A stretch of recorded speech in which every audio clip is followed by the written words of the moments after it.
Parfois, la vie ressemble à une tempête sans fin. Je suis assis seul, la tête entre les mains, tandis que la pluie tambourine contre la fenêtre et que les ombres tourbillonnent autour de moi. Le poids sur mon cœur est lourd, et l'espoir semble presque impossible à trouver. Mais même quand les larmes coulent, je me rappelle. Parfois, ces larmes ne sont que le début des promesses cachées de Dieu. Dans mes moments les plus sombres, je murmure « Seigneur, où es-tu dans cette tempête ? Ma force est partie.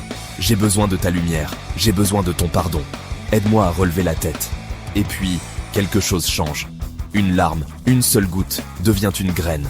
Elle tombe dans le sol de mon âme et commence à pousser.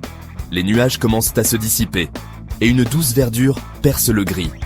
Dans cette nouvelle lumière, je me souviens des paroles de Jérémie 29:11. « Car je connais les projets que j'ai formés sur vous, dit l'Éternel, projets de paix et non de malheur, afin de vous donner un avenir et de l'espérance. » Même quand je ne peux pas le voir, les plans de Dieu prennent racine en moi.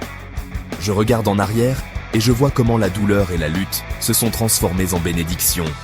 L'emploi manqué, il a ouvert la voie à une opportunité inattendue. La maladie, elle a rapproché ma famille. Le chagrin, il m'a aidé à découvrir qui je suis vraiment. Comme les pièces d'un puzzle, chaque épreuve s'assemble pour le bien. Tout comme Romains 8:28 le promet. Nous savons que toute chose concourt au bien de ceux qui aiment Dieu.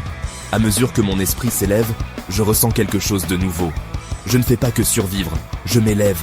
Pas à pas, ma force revient. Je cours, je saute, et je m'envole plus haut que je n'aurais jamais rêvé. Je deviens comme l'aigle, planant au-dessus des nuages, renouvelé par la puissance de Dieu. Ésaïe 40:31 le dit le mieux. Mais ceux qui espèrent en l'Éternel renouvellent leur force. Ils prennent le vol comme les aigles. Maintenant, je sais que je peux affronter n'importe quoi. L'étudiant réussit l'examen impossible. L'athlète surmonte toutes les limites. La mère célibataire obtient son diplôme contre toute attente. La personne âgée apprend quelque chose de tout nouveau. Nous brillons tous dans la même lumière divine.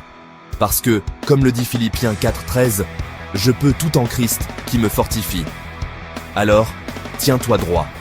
Ouvre ta fenêtre. Laisse entrer la lumière du soleil. L'espoir n'est jamais perdu en Christ.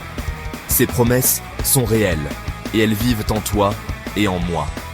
Quand l'espoir renaît dans ton cœur, tu vois, Dieu n'abandonne jamais ses enfants. L'espoir en Christ est un espoir qui ne meurt jamais.